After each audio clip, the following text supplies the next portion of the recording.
Hello? World War I was a conflict that affected and destroyed the lives of millions of people around the globe. But aside from people, it also touched our four-legged friends, whose fate was the very last thing anyone cared about. However, many of them, thanks to their innate skills and intelligence, helped their owners get through those difficult times. How did it happen that an ordinary stray mutt, who had spent her whole life rummaging through garbage bins, became a hero? Let's find out in this story, which is based on real events. France, March 1918. A brave dog is running across the battlefields. Shells are exploding all around him, while wounded soldiers fall into the trenches and call for help. The dog finds helpless fighters and barks to summon the military medics. The men are carried away on stretchers, and they manage to thank their rescuer. Stubby once again fearlessly did his job, for which he receives no pay. Come on. We will overcome this war.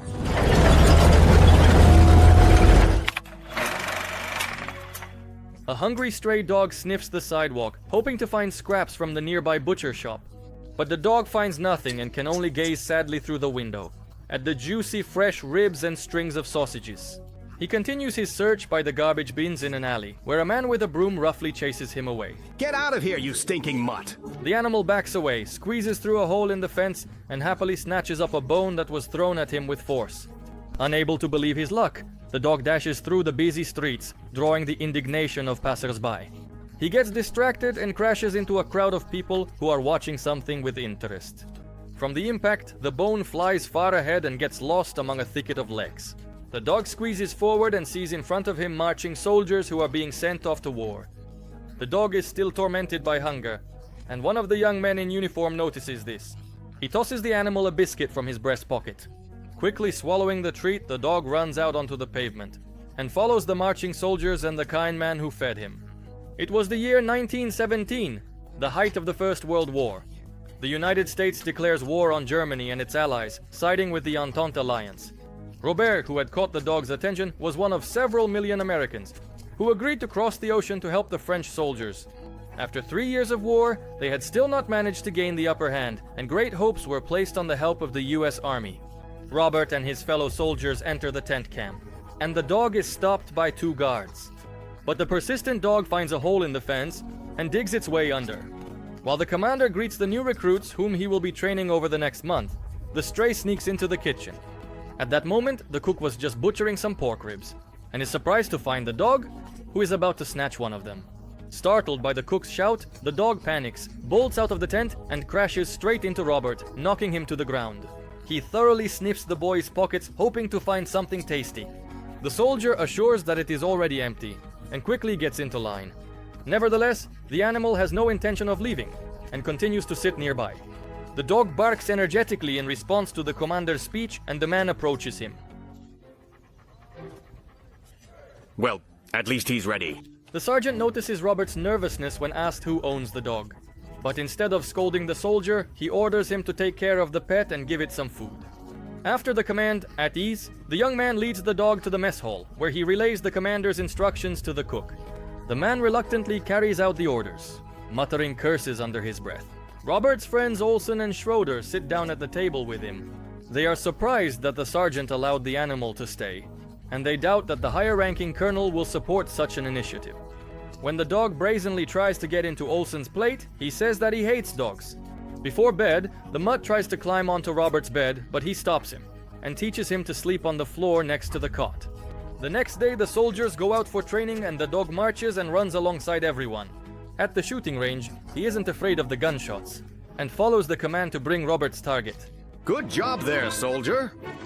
Thank you, Sergeant. Not you! You didn't hit the target even once. The mongrel follows his new owner everywhere, who is always happy to see him nearby. The sergeant calls the animal the best fighter in the unit, saying there's a lot to learn from him, although not every move of his is worth copying.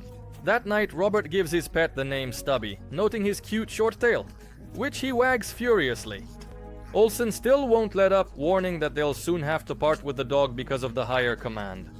In the evenings, Robert trains Stubby, so that he can show his best side. The next day, the sergeant announces that their division will be called the Yankees, and will be among the first to be sent to Europe.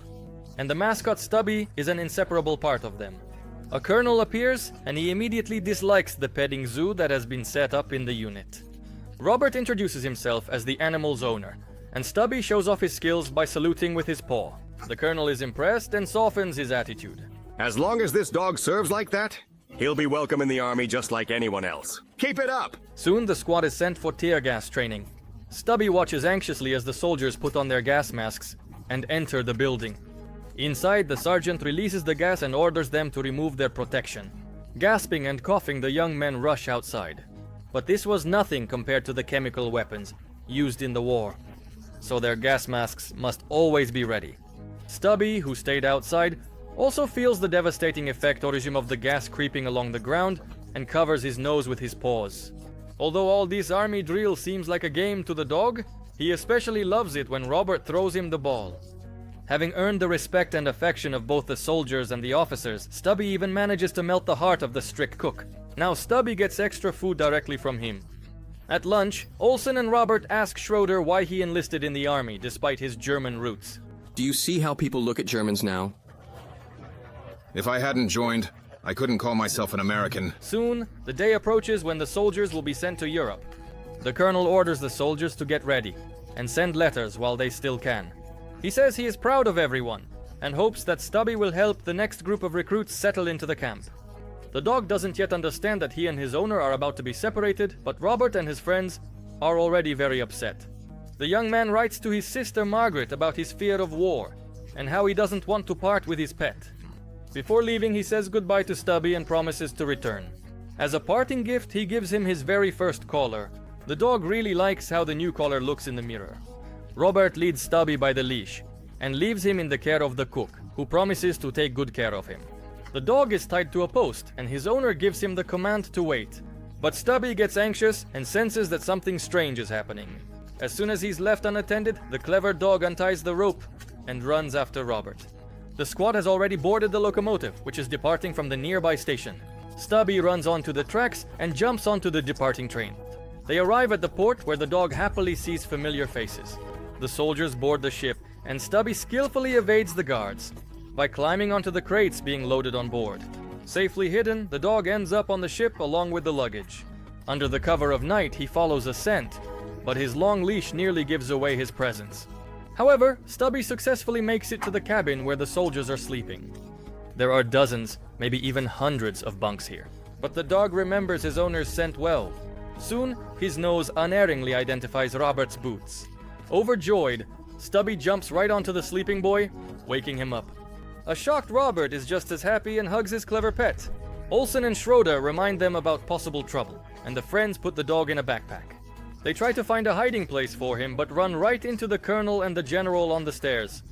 The guys clumsily tumble to the floor, giving themselves away completely. The quick-witted dog salutes along with his owner. The colonel explains that the dog has become the regiment's symbol, but everyone insists that they didn't bring Stubby on board and that he managed to sneak in on his own. The dog brings the general his cane, and after that he simply can't stay angry. Well, I suppose in this battle we'll need every man and dog we've got. See that he gets his own dog tag. Afterwards, Schroeder engraves the dog's name and the division on his collar, and so Stubby officially becomes one of the soldiers. Their ship continues to cross the waters of the Atlantic Ocean, but the enemy is ever watchful, and many Americans perish before ever reaching the shores of France. News at that time was incomplete and arrived with great delay, so the soldiers' families could only guess at their fate. 2 months later, Robert's sister finally receives a letter from him, in which he tells her about Stubby's heroic escape and their arrival in northern France. Once on the battlefield, the friends see that the situation of the Allied forces is dire. Exhausted and dejected, the soldiers are freezing in the trenches. It seems they have lost all hope after 3 long years of war. Stubby notices numerous rats stealing food from the French soldiers. Wasting no time, he energetically sets about driving the pests away, which immediately improves the situation. But at dawn, a brutal attack by the German army begins. Direct hits from shells wound and kill Allied soldiers right before the friends' eyes. Stubby notices movement under the rubble and barks to call the medics. He continues to prove his intelligence by helping to rescue wounded soldiers. But the French are still not particularly friendly, and the cook once again refuses to give the dog his portion of food. Then he insults Schroeder after realizing he is German. Olsen jumps into the fight, defending his friend's honor. They are separated by a large man named Gaston, who forces the troublemakers to make peace by kissing each other. He introduces himself to Robert and announces that they will be fighting together. In fact, they've been assigned a mission to spy on enemy units. Stubby is wary of the new acquaintance, but the good-natured Frenchman generously shares his cheese and wine, and they quickly become friends. Gaston hates army food and always manages to find something tastier for himself. He invites Schroeder and Olsen to join him, and the friends set off together. They pass through a destroyed village. After the shelling, not a single house was left standing here, and the sorrowful sight leaves a lasting impression on Robert. At the sound of explosions, the friends dive to the ground, but the experienced Gaston explains that it's an Allied attack. Upon arriving at the camp, Gaston leads the Americans to a tent, and in the morning, he wakes up the oversleeping Robert. Let me sleep, Stubby. Just a little longer. Woof, woof. Together they mount their horses, take Stubby, and head out on reconnaissance. Taking up a position on a hill, they hide and observe the enemy camp. The Germans are preparing a poison gas attack, and Gaston orders them to return immediately, to warn the others. But on the way back, the scouts fall into an ambush by an enemy soldier. Stubby notices the danger in time, and pushes Robert, saving him from being shot. Gaston leads them forward toward the horses, but the animals are frightened by the gunfire and run away. Leaving the hill becomes too dangerous. Then Robert shows the dog a gas mask, and orders him to warn the Allies on his own. The dog dashes at full speed into the trenches, where he tugs at the sergeant's protective mask. The man understands what's going on, and signals the others. But clever Stubby doesn't stop there and helps alert the soldiers who are distracted. Bombs filled with poisonous gas explode over the trenches, and a green cloud continues to move toward the nearby village. Stubby makes it there just in time as well, giving people time to prepare for the attack. They put on their masks and lock themselves in their homes. The only one left without a gas mask is the dog himself, and Robert and Gaston, who arrive just in time, carry him inside. The Frenchman throws a wet rag over the dog's muzzle, which allows him to safely survive the wave of deadly gas that covers the sky. When the wind carries the poisonous gas away, the villagers begin to warmly thank Stubby and the soldiers. The rescued people generously share their food with Robert and Gaston, but the harsh conditions of war still don't allow them to truly satisfy their hunger. The Frenchman complains about the lack of meat, and Stubby surprises everyone again by catching a rabbit for dinner. Gaston's culinary skills turn the catch into a real delicacy. Meanwhile, Olsen and Schroeder have finally become friends with the Frenchmen, and are learning to play the local ball game with them, pétanque. Stubby still doesn't understand the rules and steals the balls, provoking the soldiers' anger. Gaston teaches the mischievous dog some manners and rewards him with a well-deserved portion of rabbit. After the meal, the Frenchman invites Robert for a walk. He shows the young man a photo of his family. Unfortunately, he hasn't seen his wife and 3 daughters for more than 2 years. Robert also talks about his loved ones. His older sister, Margaret, took the place of their mother and now takes care of his younger sisters. She looked after Mom before she died. And Dad passed away when I was 5. The young man hopes to return to the USA and really wants to start a family of his own. Gaston approves of the idea, although his wife constantly nags him. He still misses her very much. He also hopes that the help of the Americans will allow this terrible war to end sooner. In peacetime, the man was a head chef at his own restaurant and learned English well there. Robert, on the other hand, worked as a salesman in a hardware store. The job isn't the best, but at least it's at home. Gaston replies that after a delicious dinner in good company, home can be anywhere. The sun disappears behind the horizon, revealing an amazingly beautiful sunset. You know, on evenings like this, you can almost forget about the war. Sometime later, the Allies' positions come under attack. The sergeant desperately tries to spot the position of the soldier who didn't make it back to the trench. Nothing is visible through the smoke, and Stubby rushes forward to find the wounded man. Risking his life, he dodges shells and bullets and finds the guy, who reaches out his hand, asking for help.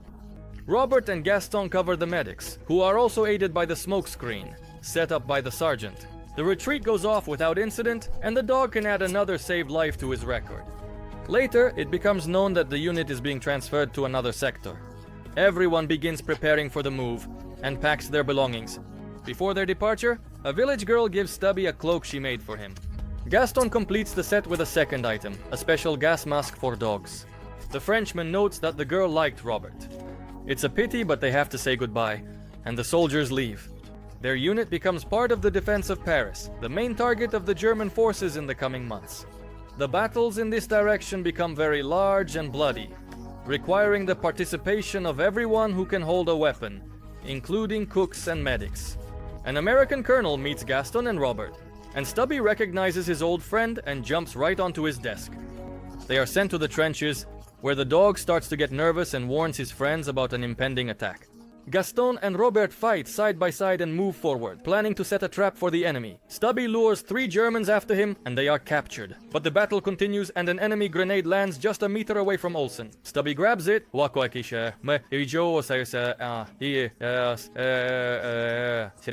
and carries it away from his friend. There is an explosion. Robert rushes after his pet and finds him unconscious. In a panic, the young man grabs the dog and carries him to the field hospital, not knowing who to turn to. He and Gaston approach the medics, trying to get their attention. But the medical staff are busy with wounded people and can't spare time for dogs. He's one of us. He saved lives. Please! Doctor, I'm begging you. Unfortunately, Schroeder was also seriously wounded, but in the end, they agree to take Stubby away in the ambulance with him. Being separated from the dog and Schroeder, as well as not having any news about their condition, takes a heavy toll on Robert. The sky above his head was constantly overcast, and the downpours turned life in the trenches into a real hell. Fierce German attacks forced them to suffer losses and retreat deeper into France. Gaston did his best to support his friend, who could only throw himself into battle, to avenge his comrades, and bring the war to an end as quickly as possible. He is glad that they got out of the trenches and managed to dry off a little. But another blow is coming. The Frenchman was ordered to return to camp, while Robert would go on with the Americans. Before parting, Gaston wants to give his young friend one last piece of advice. Listen to my advice. To survive, you must be afraid. It seemed to Robert that it was the other way around, and that the Frenchman himself was afraid of nothing. Gaston replies that humor helps him protect his fragile heart, which is not immune to fear. Robert says goodbye to his comrade with sadness, hoping they will meet again. In the following weeks, the Allies go on the offensive, and the front line begins to move toward the Germans. Robert writes a letter to his sister, telling her that he hasn't heard anything about Stubby for an entire month. Together with Gaston, they used to call themselves the 3 Musketeers, but now he is left only with Olsen. He downplays the severity of his situation so as not to worry Margaret too much. The young man begins to suffer from an unpleasant cough. Robert doesn't pay it much attention, but soon his illness completely takes over. Olsen finds his friend in agony and calls for the medics. Meanwhile, Stubby is getting better. His paws are gradually healing and the dog sets off to explore the area. Limping, he can't find his owner anywhere and wanders farther and farther from the hospital. Suddenly, catching the scent of food among the ruins, Stubby comes across 2 Germans roasting sausages over a fire. The little scout sneaks up to the treat and steals it, quickly making his escape.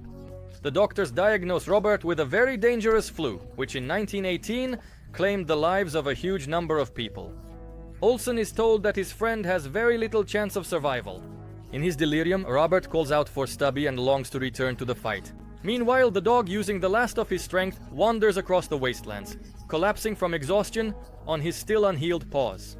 Olsen continues to keep vigil by his comrade's side, and one evening he hears a suspicious rustling in the bushes. Fearing an attack from the enemy or wild animals, he grabs his rifle and moves closer. At the same time, Robert's condition becomes so dire that the doctors have lost all hope. Suddenly, Olsen brings Stubby, who, against all odds, has returned to his master once again. At this reunion, a smile lights up the face of the exhausted Robert. In the following days, Stubby helps the young man regain his strength and make a full recovery.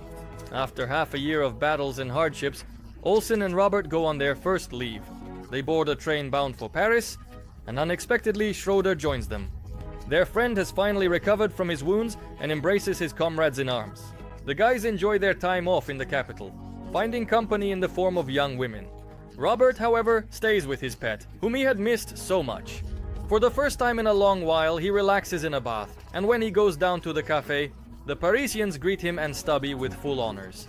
After sightseeing and writing another letter to Margaret, Robert returns to the army camp. The war is coming to an end. The Germans are retreating, but the fighting continues, and Stubby spots an enemy spy just in time. He leads his owner, and together they capture the enemy. For this, the partners are nominated for an award. I bestow the honorary title of Sergeant upon Stubby, the regimental mascot. Robert is also promoted, but only to corporal.